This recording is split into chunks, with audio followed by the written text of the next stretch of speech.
There are many Christians throughout the Americas opposed to the use of stem cells, which could prevent human suffering and potentially save billions of lives. Nowhere in the Bible, just as in Galileo's age, does it state upon what grounds Christians have in taking this controversial stance. However, the use of stem cells is being lumped together with a pro-life argument, stating that because stem cells are taken from a fertilized egg, it means the egg has the potential to become a person, and therefore it would be murder to use this embryo for any other purpose than to begin another human life.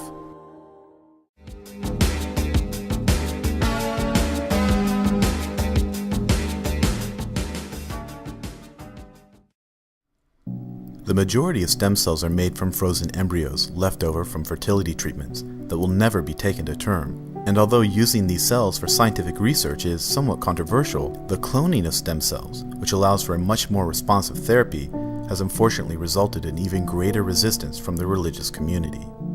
The process of cloning stem cells works by removing the DNA from an unfertilized human egg. Next, the DNA from a patient's cell, such as a pancreatic cell, is transferred into the egg, a process known as nuclear transfer.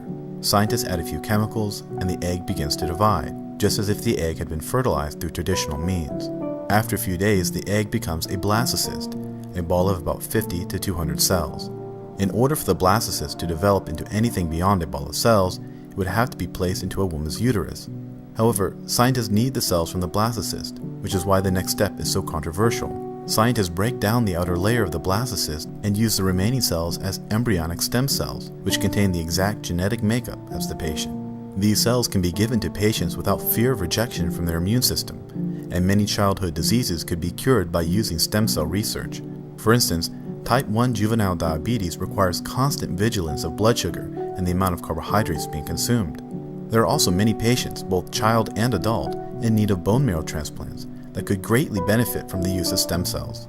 In addition to saving lives with customized transplants, scientists are excited about stem cell research because of the ability to create sick cells. The reason for this being, if cloned stem cells of a patient are purposely infected, scientists could follow these cells as they develop in a culture dish to discover the root cause of disease. If scientists could learn how a disease initially starts, they have a much better chance at finding a cure.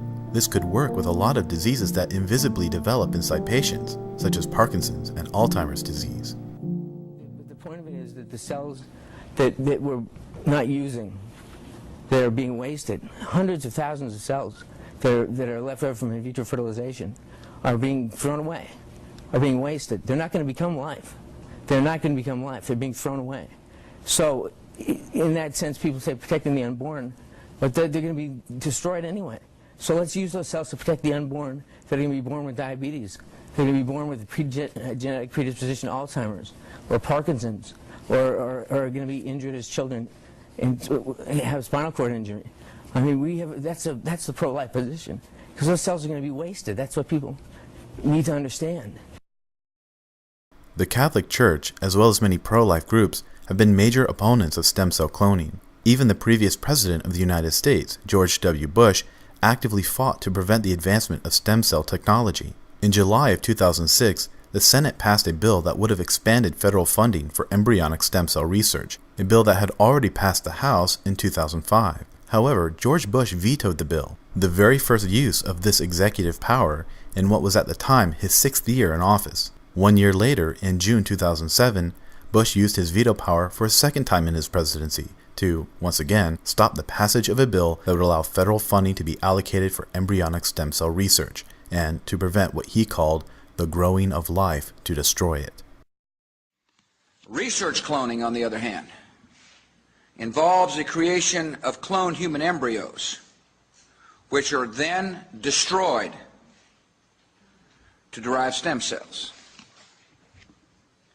I believe all human cloning is wrong, and both forms of cloning ought to be banned for the following reasons. First, anything other than a total ban on human cloning would be unethical. Research cloning would contradict the most fundamental principle of medical ethics, that no human life should be exploited or extinguished for the benefit of another. The election of Barack Obama in 2008 ushered in a new era of scientific advancement. On March 9, 2009, President Obama abolished the continuous restraints on stem cell research implemented by Bush over his 2 terms in office. Today, with the executive order I am about to sign, we will bring the change that so many scientists and researchers, doctors and innovators, patients and loved ones have hoped for and fought for these past 8 years. We will lift the ban on federal funding for promising embryonic stem cell research. But the question remains, when does the significance of human life begin? Many argue that, biologically, it begins at conception. But is a human blastocyst, smaller than a grain of sand, whether cloned or made from the union of sperm and egg, really the same as a person? What rights does this blastocyst have? Is the issue based on when life begins or when a person begins? The chronic consumption of alcohol has the possibility of destroying liver cells. Smoking tobacco is known to kill brain cells. And the consumption of antibiotics during an infection effectively murders thousands of bacterial cells. Cancer patients undergoing chemotherapy are not only destroying neoplasms, but many healthy cells throughout their body as well. Therefore, by what standard are we to judge the value of a living cell, whether it be a liver, brain, bacterial, or embryonic stem cell? If the concern were truly based on the destruction of cellular life, then should we not consider chemotherapy, smoking, and the use of antibiotics as forms of murder as well? To put it another way, imagine you are in a fertility clinic with a young child sitting next to you. Suddenly, the fire alarm sounds. You must get out of the building as fast as possible, but you only have time to do one of the following. You can either run to the freezer and grab a container full of fertilized eggs, or you can take the child sitting next to you in your arms and rush her to safety, leaving the frozen embryos behind. The answer is obvious. No one in their right mind would leave a child to burn in a fire in order to save a test tube full of eggs, no matter how many potential lives it might contain. This emphasizes the difference between a real life of a person who exists and a potential life which does not exist. Both the blastocyst and the child are alive, but we as a society must decide who to rescue. Do we save the child with type 1 diabetes, or do we save the cloned embryo sitting somewhere in a petri dish which will never be taken to term? What life do we value most? Many Christians claim the motivation to outlaw stem cell research and to restrict a woman's right to choose is rooted in God's commandment, "Thou shalt not kill." Their argument might have substance if Christians were not so inconsistent in their perception of the sanctity of human life, which is evident by the widespread Christian support of capital punishment. The following men are some of the most prominent evangelical Christian leaders that have vocalized their opposition to the use of stem cells, yet support the death penalty as a viable means of punishing criminals and deterring crime. There is a total of 36 states that practice capital punishment and currently have inmates on death row. The largely Christian conservative state of Texas holds the record at 462 state executions, 152 of which were conducted under the governorship of George W. Bush, more than any other governor in modern American history, and the same man that twice vetoed federal funding for stem cell research. There are various reasons given for why someone would support the death penalty. One, for example, is that by executing someone convicted of murder, you reduce the possibility they could ever be released on parole, and hence you reduce the risk of a repeat offense. In addition, legislators believe that crimes carrying a penalty of death also act as a deterrent against violent crimes. Therefore, when it comes to capital punishment, many Christians are willing to accept the death of one human life in order to preserve the innocent lives of potential victims. Yet when it comes to stem cell research, they're not willing to sacrifice a ball of cells in order to save the countless innocent lives of sick and dying children. It may be true the life Christians are willing to sacrifice is that of a vicious murderer or rapist, but the Sixth Commandment was not provided with a list of exceptions. However, not every single person convicted of a heinous crime is guilty. Wife killing banker. Why'd you do it? I didn't, since you ask. You gonna fit right in. Everybody in here is innocent. Did you know that? Hey, what you in here for? Didn't do it. Lawyer fucked me.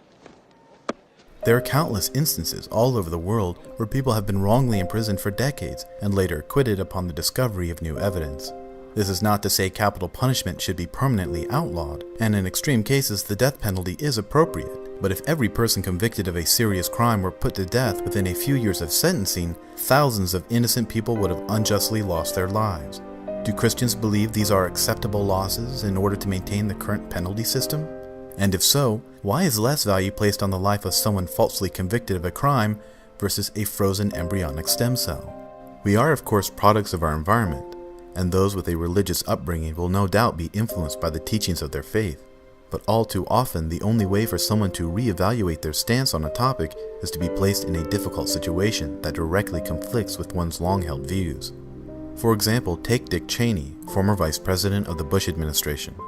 The Republican Party is infamous for their passage of anti-homosexual legislation, preventing tax-paying gay and lesbian citizens of the United States from enjoying the same rights and liberties as everyone else. However, recently Cheney came out in public support of not only civil unions but gay marriage itself. This is an issue that directly affects Cheney's family and his lesbian daughter. Well, I think freedom means freedom for everyone. And as many of you know, one of my daughters is gay, and something that we've lived with for a long time in our family. I think people ought to be free to enter into any kind of union they wish, any kind of arrangement they wish. For a moment, imagine someone very important in your life, such as a parent, child, or sibling. Given the opportunity, wouldn't you do anything in your power to support this loved one in a time of need? Would you fail to appeal the death sentence of a family member if there were any possibility of their innocence? Would you prevent your child suffering with a spinal cord injury access to embryonic stem cells, declining them a fighting chance at life? Would you reject someone you dearly care for, such as a brother, sister, or close friend, after they've come out to you about their homosexuality? It is very easy to form opinions on topics that do not personally affect you or anyone you even know. But for a moment, place yourself in each of these difficult positions and honestly reevaluate your stance. If you would provide assistance to a loved one in any of these situations, why shouldn't the standard be applicable to all people in similar times of need? Christians are treading on very thin ice by engaging in political rhetoric that in most instances can be observed as unconstitutional.